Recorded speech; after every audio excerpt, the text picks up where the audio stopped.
The left knows that they are not polling well. They know that the party's base is controlling their narrative, and they know that that narrative supports issues that has no public support, from transgenderism to an open border to lax enforcement of criminal statutes, and they're angry. And this anger is coming from the base of the party, the Green New Deal people, the diversity, equity, inclusion people, they're the trans people, they're the Antifa people, and it's manifesting itself in a way we've never really seen before. So whatever Donald Trump has done to them, and maybe that will be his lasting legacy, he had the ability to expose what used to be Democrats as absolutely unhinged and nihilistic. Just give you a few examples.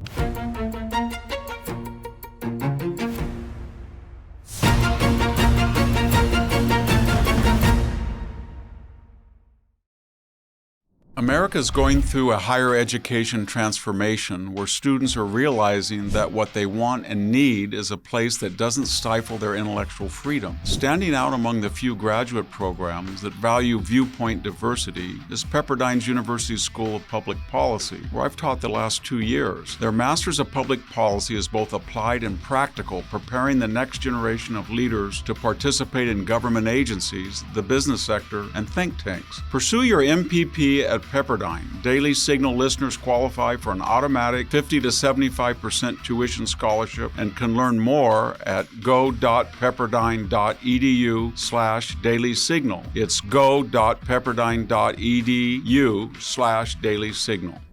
Hello, this is Victor Davis Hanson for the Daily Signal.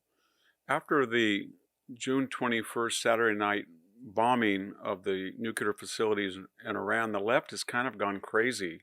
I've mentioned in earlier videos their inconsistency, where they now want to invoke the War Powers Act and resolution that Congress must approve these interventions.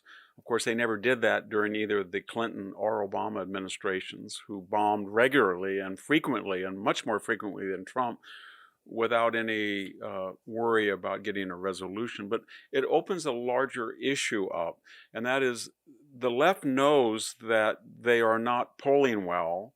They know that the party's base is controlling their narrative, and they know that that narrative supports issues from transgenderism to an open border to lax enforcement of criminal statutes to something like Kabul abroad that has no public support. And they're angry. And this anger is coming from the base of the party. And the base of the party are the green radicals, the Green New Deal people, they're the diversity, equity, inclusion, Black caucus people, they're the trans people, they're the Antifa people. And it's manifesting itself in a way we've never really seen before. I'll just give you a few examples. Ilhan Omar, the controversial representative from Minnesota, sounded off the other day, and she said that the United States is basically worse than Somalia, where she came from, I guess as a preteen or 12 or 13 years old, and it's worse than the dictatorship in Somalia. If she really believes that, of course, the question is begged to be asked, why did you come here? Why don't you go back? Why are 1 million people a year under the Biden administration committing illegality, breaking the law to get in here? Why doesn't 1 million people go back to Mexico? Or why don't we all go back to our countries of origin? It made no sense. Then we had The View with Whoopi Goldberg, and she weighed in and said that Black people today, remember, this is a multi-millionaire person who's making millions of dollars for sitting there and sounding off like this. Black people have it worse than people have it in Iran today. And if you look at the average Black income of women, it is approaching normality and parity with their white counterparts. In some cases of the white working class, it's higher. I don't know what she's talking about. It's completely absurd. Why would anybody say that? Why would you say that when Black people are doing better than ever and have more of a combined gross national product than probably Black people in the entire world put together, she would say something like that? Then we had Jasmine Crockett, the controversial Texas representative.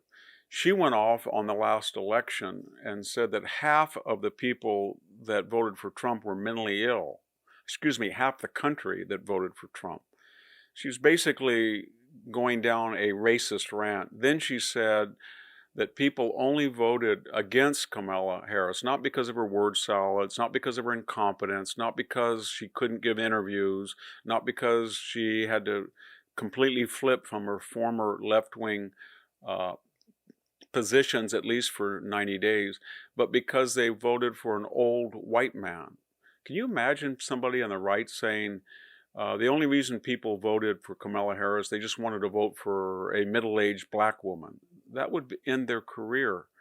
And then, of course, we had Mr. Padilla, Alex Padilla. He's our senator, and as I mentioned earlier, he crashed a press conference by Kristi Noem, the Homeland Secretary, and he barged in and he was screaming and yelling, and he had no identification. He wanted to do something like, I guess he wanted to top Cory Booker's Spartacus 25-hour filibuster to nowhere, but he was arrested because people didn't know who he was. I think he was angrier that he's a senator and nobody, even in a state, knows that he's a senator from California.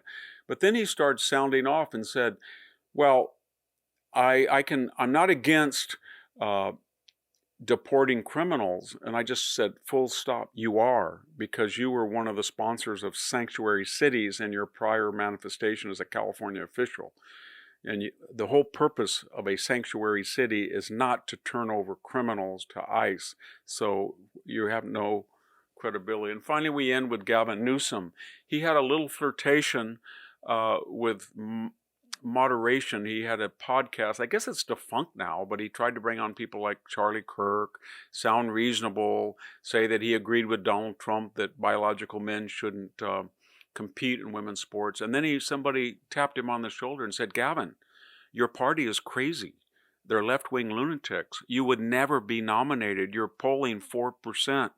How are you going to get the nomination? So the correct position, Gavin, is to sound crazy like they are, and crazier even than Bernie or Elizabeth Sanders, the Squad, or Crockett, and then you can move back and do the podcast once you're nominated. So as a result, Gavin Newsom is doing his little body movement. He's challenging Trump to come out here, mano a mano. He said that J.D. Vance is a liar. He wants to debate him. And during the riots, he did a French Laundry 2.0. He was up in Napa, where he seems to feel most comfortable, doing a wine tasting while people were, I don't know, destroying federal property, attacking the police, setting cars on fire, looting. And after he said that this didn't exist and that Donald Trump had overreacted and prompted this by nationalizing the California Guard. So he's completely melted down. This is beside the point that he doesn't address at all our high taxes, the lack of available water, our electricity rates, the most expensive gas in the United States, the disaster in Pacific Palisades and the inability to reburn, what caused it, etc., etc., etc. So you add it all up, and every once in a while you see James Carville, and he's trying to remark on how crazy they are, but in the mode of his criticism, he's crazy because he says things that are even crazier. So whatever Donald Trump has done to them, and maybe that will be his lasting legacy, he had the ability to expose what used to be Democrats as absolutely unhinged and nihilistic, and I don't think anybody wants any part of them. This is Victor Davis Hanson for the Daily Signal. Thank you for listening.